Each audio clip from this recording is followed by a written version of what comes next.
सितंबर 1938 में British prime minister Hitler के साथ द म्यूनिक एग्रीमेंट साइन करते हैं। इस एग्रीमेंट के मुताबिक सुडेटेनलैंड का रीजन जर्मनी को दे दिया जाता है, इस शर्त पर कि हिटलर इसके बाद किसी किस्म की एक्सपेंशन फर्दर प्लान नहीं करेगा। हिटलर को बड़ी आसानी से सुडेटेनलैंड का रीजन मिल जाता है, लेकिन 6 ही महीने बाद मार्च 1939 में हिटलर इस ट्रीटी को वायलेट करता है और चेकोस्लोवाकिया को प्रॉपरली इन्वेड कर इसको भी जर्मन टेरिटरीज़ में शामिल कर देता है। हिटलर के लिए अगला टारगेट पोलैंड था, लेकिन पोलैंड को इन्वेड करना इतना आसान नहीं था क्योंकि यूएसएसआर भी पोलैंड को इन्वेड करना चाहता था। असल में वर्ल्ड वॉर 1 से पहले पोलैंड रशियन एम्पायर का हिस्सा रह चुका था, इसीलिए Hitler Soviet leader Joseph Stalin के साथ एक Soviet Nazi non aggression pact sign करता है। इसमें ये प्लान करते हैं कि ये पोलैंड को दोनों एंड्स ईस्ट और वेस्ट की तरफ से इन्वेड करेंगे और इसको आधा आधा बांट लेंगे। 1 सितंबर 1939 हिटलर अपनी ब्लिट्स क्रीग स्ट्रैटेजी का इस्तेमाल करते हुए 12 lakh German troops, 2000 tanks, 900 bombers और 400 फाइटर जेट्स के साथ पोलैंड को इन्वेड करता है और यहाँ से शुरुआत हो जाती है वर्ल्ड वॉर 2 की। 3 सितंबर 1939 ब्रिटेन और फ्रांस दोनों जर्मनी के खिलाफ वॉर डिक्लेयर करते हैं। A state of war would exist between us. I have to tell you now that no such undertaking has been received and that consequently this country is at war with Germany. और 17 सितंबर 1939 को Soviet की तरफ से भी Poland को invade कर लिया जाता है। अपने पैक्ट के मुताबिक दोनों हिटलर और जोसेफ स्टालिन पोलैंड को आधा आधा डिवाइड कर लेते हैं। आगे जाने से पहले हिटलर की ब्लिट्ज़क्रीग स्ट्रेटेजी को भी डिस्कस करते हैं। दोस्तों, इस स्ट्रेटेजी के अंदर हिटलर की कोशिश होती थी कि किसी एक इलाके पर फोकस करके यहाँ पर एक के बाद एक इन्फेंट्री, टैंक्स और लुफ्तवाफे यानी जर्मन एयरफोर्स का इस्तेमाल करते हुए अटैक किया जाए और इस अटैक का टाइम मिनिमम रखा जाए ताकि ओपोनेंट को किसी भी किस्म की तैयारी का मौका ना मिले और ईजीली एक छोटा इलाका कैप्चर कर लिया जाए। ब्लिट्ज़क्रीग टेक्निक का सबसे इंपॉर्टेंट पार्ट था स्पीड, जिसको मैक्सिमम रखने के लिए हिटलर अपने सोल्जर्स को ड्रग्स देता था। प्रिविटिन नाम का ड्रग, जिसे आज क्रिस्टल मेथ के नाम से हम जानते हैं, ये जर्मन फोर्सेस को दिया जाता था ताकि वो दिन रात बगैर खाए पिए जर्मन फोर्सेस के लिए काम करें। अगले 6 महीने तक हिटलर की तरफ से कोई एक्शन नहीं लिया जाता, ना ही ब्रिटिश और फ्रेंच फोर्सेस हिटलर के खिलाफ कोई मिलिट्री एक्शन लेती है। इसलिए इस 6 महीने के पीरियड को द फोनी वॉर यानी झूठ मूठ की जंग के नाम से भी जाना जाता है। इस फोनी वॉर के टाइम पीरियड में सोवियत लीडर जोसेफ स्टालिन को लगता है कि हिटलर का अगला टारगेट फिनलैंड का मुल्क हो सकता है और इससे पहले कि हिटलर फिनलैंड पर अटैक करता, जोसेफ स्टालिन फिनलैंड से उनकी टेरिटरी हासिल करने के लिए डिमांड करते हैं, जिसके बाद दोनों के दरमियान एक जंग छिड़ जाती है जिसे द विंटर वॉर के नाम से जाना जाता है। काफ़ी देर चलने वाली इस वॉर के नतीजे में जोसेफ स्टालिन की तरफ से कोई बड़ी एडवांसमेंट नहीं सामने आती, जिसके बाद साल 1940 में दोनों के दरमियान मॉस्को पीस ट्रीटी साइन की जाती है। इस ट्रीटी के मुताबिक फिनलैंड का 11% हिस्सा सोवियत यूनियन को दे दिया जाता है इन एक्सचेंज फॉर पीस। लेकिन दूसरी तरफ हिटलर, जिसका कभी फिनलैंड को अटैक करने का प्लान ही नहीं था, ये अप्रैल 1940 में डेनमार्क और नॉर्वे पर अटैक करता है अपनी एयरफोर्स के ज़रिए और इन दोनों इलाकों को स्वीडन के समेत अपने एम्पायर में शामिल करता है। इन इलाकों पर अटैक करने का मकसद हमेशा से हिटलर का अपनी आर्यन रेस को जर्मन राइश में इकट्ठा करने का था, लेकिन हिटलर यहाँ पर मौजूद रिसोर्सेज को भी इकट्ठा करना चाहता था ताकि वो अपनी एक्सपेंशनिस्ट पॉलिसी को जारी रख सके। 10 मई 1940 हिटलर अपना मैनस्टाइन प्लान डेवलप करता है। ये एक मिलिट्री प्लान था जिसमें हिटलर अपनी आर्मी को 3 पार्ट्स में डिवाइड करता है। पहले पार्ट का काम होता है कि वो नीदरलैंड से होते हुए बेल्जियम और बेल्जियम के थ्रू फ्रांस में दाखिल हों, जबकि दूसरे ग्रुप का काम होता है कि फ्रांस और जर्मनी के बॉर्डर द मैगिनॉट लाइन, इस पर जाकर अटैक किया जाए। लास्टली बात करें तीसरे ग्रुप की, तो यही हिटलर का मास्टर प्लान था। जर्मनी और फ्रांस के बॉर्डर पर एक आर्डेनस फॉरेस्ट मौजूद था और फ्रेंच आर्मी को ये लगता था कि ये एक नेचुरल फोर्ट्रेस है उनके लिए, क्योंकि यहाँ से किसी भी आर्मी का आना इम्पॉसिबल लगता था। लेकिन हिटलर अपने इस तीसरे ग्रुप को आर्डेनस फॉरेस्ट के थ्रू ही जाने का कहता है।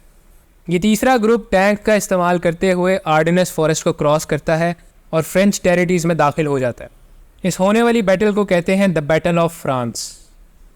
15 मई 1940 को ये तीसरा ग्रुप सेडान के इलाके को कैप्चर करके बेल्जियम की तरफ जाना शुरू करता है।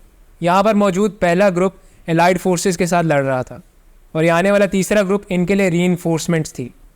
इस रीइंफोर्समेंट को देखकर एलाइड फोर्सेस के पास अब कोई चारा नहीं रहता, उन्हें यहाँ से रिट्रीट करना था। और रिट्रीट करने के लिए इनके पास एक ही ऑप्शन थी, इनके पीछे मौजूद डनकिर्क की पोर्ट। तकरीबन 4 लाख एलाइड फोर्सेस डनकिर्क की पोर्ट पर इकट्ठा होते हैं, जिन पर कॉन्स्टेंटली जर्मन फोर्सेस फायरिंग कर रही थी।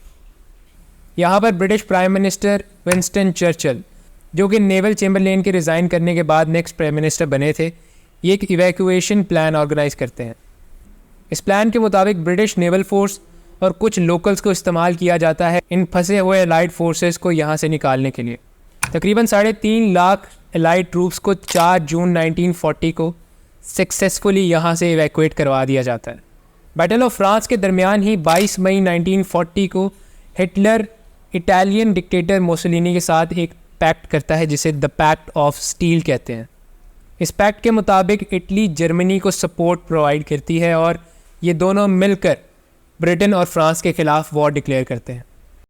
दोस्तों यहाँ पर रुककर बताता चलूँ, एलाइड फोर्सेस ब्रिटेन, फ्रांस और वो तमाम मुल्क हैं जो जर्मनी के खिलाफ लड़ रहे थे, जबकि एक्सिस पावर जर्मनी और इसके साथ मिल जाने वाले ममालिक थे। फ्रांस के कैप्चर के बाद हिटलर को उम्मीद थी कि ब्रिटेन किसी किस्म की ट्रीटी साइन करेगा इनके साथ, क्योंकि हिटलर ब्रिटेन पर अटैक नहीं करना चाहता था। लेकिन ब्रिटिश प्राइम मिनिस्टर यहाँ पर वॉर को ही प्रेफर करते हैं। We shall fight on the landing grounds. We shall fight in the fields and in the streets. We shall fight in the hills. We shall never surrender. अगर geographically देखा जाए तो Britain और mainland Europe के दरमियान कोई land connection नहीं है, और यहाँ पर हिटलर अगर अपनी नेवी इस्तेमाल करता तो इसका काफ़ी ज़्यादा डिसएडवांटेज हो सकता था जर्मन्स को, क्योंकि जर्मन नेवी की तादाद ब्रिटिश नेवी के मुकाबले में काफ़ी कम थी। इसलिए हिटलर अपनी सुपीरियर लुफ्तवाफे का इस्तेमाल करता है। जर्मन्स के पास तकरीबन 2600 फाइटर जेट्स मौजूद थे। इसके कंपैरिजन में ब्रिटिश रॉयल एयरफोर्स के अंदर सिर्फ 700 जेट्स मौजूद थे। इसी चीज़ का इस्तेमाल करते हुए 10 जुलाई 1940 Hitler operation C line launch करता है। इस ऑपरेशन में लुफ्तवाफे की तरफ से ब्रिटिश एयरफील्ड्स, एयरक्राफ्ट्स और फैक्ट्रीज़ को टारगेट किया जाता है। इस ऑपरेशन के चलते 24 अगस्त 1940 लुफ्तवाफे की तरफ से लंदन पर भी बॉम्बिंग कर दी जाती है।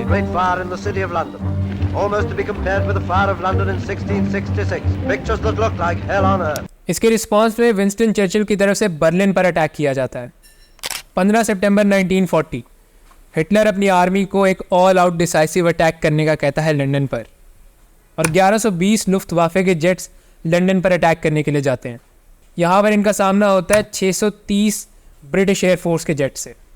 काफ़ी देर की एरियल फाइटिंग के बाद सिर्फ 29 जेट्स के लॉस पर ब्रिटिश फोर्स जर्मन फोर्सेस के 175 जेट्स गिरा डालती है।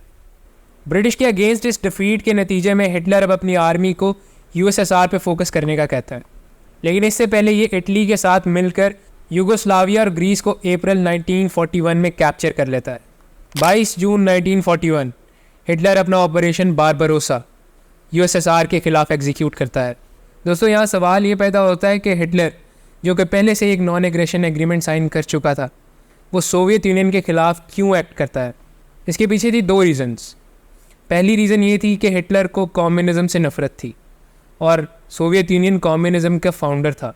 दूसरी वजह ये थी कि हिटलर को लगता था सोवियत यूनियन जैसे बड़े इलाके पर कब्ज़ा करके वो ब्रिटेन को किसी ट्रीटी को साइन करने पर मजबूर कर सकता है। लेकिन हिटलर का सोवियत यूनियन के ख़िलाफ़ जाना एक गलती थी और यहाँ से वॉर का टर्निंग पॉइंट स्टार्ट होता है। यहाँ पर हिटलर दोबारा अपनी ब्लिट्ज़क्रीग टेक्निक का इस्तेमाल करता है और अपनी आर्मी को 3 यूनिट्स में डिवाइड करता है। पहले यूनिट का काम होता है लेनिनग्राड के शहर पर अटैक करना, जहाँ स्टालिन खुद रहता था। दूसरे यूनिट को मॉस्को की तरफ जाने को कहा जाता है और तीसरे ग्रुप को यूक्रेन के थ्रू साउथ में अटैक करने का कहा जाता है। बेशक जर्मन ट्रूप्स के मुकाबले में रशियन सोल्जर्स ज़्यादा थे तादाद में, लेकिन यहाँ पर जर्मन टेक्नोलॉजी रशियन टेक्नोलॉजी से काफ़ी हद तक बेहतर थी। इसी वजह से जर्मन फोर्सेस कुछ ही अरसे में मॉस्को के करीब पहुँच जाती हैं। ये मॉस्को से सिर्फ 300 किलोमीटर दूर थी।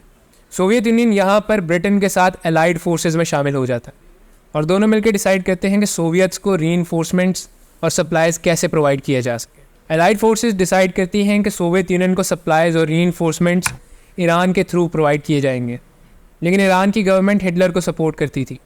इसीलिए अलाइड फोर्सेस ईरान पर कब्ज़ा कर कर यहाँ से अपनी सप्लाई लाइन को शुरू करते हैं। इस दौरान मॉस्को से 300 किलोमीटर दूर खड़ी जर्मन फोर्सेस के कमांडर्स और हिटलर के दरमियान एक डिसएग्रीमेंट्स होते हैं और इनकी वजह से इनका अगला एडवांस अक्टूबर 1941 तक डिले हो जाता है और सोवियत यूनियन को यहाँ पर अपना पहला एडवांटेज मिलता है, सर्दियों का मौसम। सोवियत सोल्जर्स को सर्दियों में लड़ने की आदत थी और वो इसमें काफ़ी एक्सपर्ट थे, जबकि जर्मन फोर्सेस के लिए ये हार्श क्लाइमेट काफ़ी मसला कर रहा था। दूसरा एडवांटेज सोवियत यूनियन को तब होता है जब ईस्ट में सोवियत यूनियन और जापान के दरमियान एक नॉन एग्रेशन एग्रीमेंट साइन होता है। यहाँ पर सोवियत फोर्सेस कॉन्स्टेंटली जापान की एक्सपेंशन के खिलाफ वॉर में थी, यानी इस एग्रीमेंट के तहत अब सोवियत फोर्सेस ईस्ट से वेस्ट की तरफ जर्मन फोर्सेस के खिलाफ आ सकती थी और ये बाकी सोवियत फोर्सेस के लिए एक बहुत अच्छी रीइंफोर्समेंट साबित की जा सकती थी। दूसरी तरफ जापान दिसंबर 1941 को पर्ल हार्बर पर अटैक कर देता है, जिसके नतीजे में यूएसए, जो कि पहले वॉर का हिस्सा नहीं बनना चाहता था, अब जापान के खिलाफ वॉर डिक्लेयर कर देता है और अलाइड फोर्सेस का हिस्सा बन जाता है। I ask that the Congress declare a state of war has existed between the United States and the Japanese Empire. जून 1942 में यूएस अलाइड फोर्सेस के साथ मिलकर जापान के अगेंस्ट पैसिफिक में अटैक करता है, जिसे द बैटल ऑफ मिडवे कहते हैं। इस बैटल में जापान के 4 इंपॉर्टेंट सप्लाई कैरियर्स और एयर कैरियर्स डिस्ट्रॉय कर दिए जाते हैं। आखिर जापान क्यों यूएस की पर्ल हार्बर पर अटैक करता है और फिर यूएस और जापान के दरमियान क्या टेंशन पैदा होती है, ये सब मैं अपनी अगली वीडियो में डिस्कस करूँगा। अभी चलते हैं वापस यूरोप की तरफ, जहाँ हिटलर अपनी आर्मी को साउथ में फोकस करके ईरान से आने वाली सप्लाई चेन को रोकने का कहता है। इस दौरान स्टालिनग्राड के शहर में जर्मन फोर्सेस और सोवियत यूनियन के दरमियान एक बहुत ही इंटेंस वॉर होती है। इसको कहते हैं द बैटल ऑफ स्टालिनग्राड। ये बैटल नवंबर 1942 तक चला जाता है, यानी दोबारा सर्दियों का मौसम आ चुका था और सोवियट्स के लिए यहाँ फिर एडवांटेज था। जर्मन फोर्सेस जो स्टालिनग्राड के शहर पर कब्जा कर चुकी थी, अब सोवियत के खिलाफ कमज़ोर पड़ती जा रही थी और फरवरी 1943 में ये जर्मन फोर्सेस सोवियट्स के सामने सरेंडर कर देती है। जून 1942 फ्रांस के नॉर्मेंडी बीच पर अलाइड फोर्सेस पहुंचती हैं और ये फ्रांस को वापस कैप्चर करना शुरू करती है। हिटलर, जो सोवियट्स के खिलाफ पहले ही बहुत कमज़ोर पड़ चुका था, ये अपनी फोर्सेस को ईस्ट से वेस्ट की तरफ फ्रांस में आने को कहता है। जैसे ही जर्मन फोर्सेस वेस्ट की तरफ मार्च शुरू करती हैं तो सोवियट्स इसका फ़ायदा उठाते हुए अपने तमाम इलाके इंक्लूडिंग चेकोस्लोवाकिया और पोलैंड इसको इन्वेड कर कर अपने कब्ज़े में कर लेते हैं। जुलाई 1943 में इटली की आम आवाम ही अपने डिक्टेटर मोसोलिनी को ओवरथ्रो करती है और यहाँ पर एक नई गवर्नमेंट बनाई जाती है जो जर्मन्स को सपोर्ट करने से मना कर देती है। अब एक तरफ हिटलर सोवियट्स की तरफ से हारता जा रहा था और दूसरी तरफ एक्सिस पावर में मौजूद इटली ये भी इनकी सपोर्ट से पीछे हट चुका था। हिटलर यहाँ पर अपना आखिरी प्लान एग्जीक्यूट करता है और अपनी आर्मी को आर्डनेंस फॉरेस्ट से फ्रांस में जाने के लिए कहता है, लेकिन यहाँ पर ये ज़्यादा कामयाब नहीं रह पाते। इस दफ़ा एलाइड फोर्सेस जर्मन फोर्सेस पर हावी रहती हैं और इनको हार का सामना करना पड़ता है। फरवरी 1945 के अंदर क्रीमिया में होने वाली याल्टा कॉन्फ्रेंस में तकरीबन सारे ही मुल्क जर्मनी के खिलाफ वॉर डिक्लेयर कर देते हैं, यानी एलाइड फोर्सेस का कॉन्फिडेंस अब काफ़ी हद तक बढ़ चुका था। 30 अप्रैल 1945 हिटलर खुद को गोली मारकर खुदकुशी कर लेता है और इसके 2 दिन बाद 2 मई 1945 को सोवियत यूनियन की तरफ से बर्लिन को सराउंड कर लिया जाता है। फाइनली 8 मई 1945 को जर्मनी सरेंडर कर देता है, लेकिन ईस्ट में मौजूद जापान सरेंडर करने से मना कर देता है, जिसके बाद यूएस जापान को एक अल्टीमेटम भेजता है जो जापानीज़ एम्परर इग्नोर कर देता है और फिर यूएस की तरफ से हिरोशिमा और नागासाकी पर 2 एटॉमिक बॉम्ब गिराए जाते हैं। फाइनली जुलाई 1945 में जापान भी सरेंडर कर देता है और वर्ल्ड वॉर 2 यहाँ अपने इख्तिताम पर आ जाती है। दोस्तों, उम्मीद करता हूँ वर्ल्ड वॉर 2 की स्टोरी काफ़ी इन्फॉर्मेटिव रही होगी और आपको पसंद आई होगी। अगर अभी तक आपने चैनल को सब्सक्राइब नहीं किया तो चैनल को सब्सक्राइब कर दें और वीडियो को लाइक कर दें। आपसे मिलते हैं इंशाल्लाह नेक्स्ट वीडियो में, तब तक के लिए अल्लाह हाफिज़।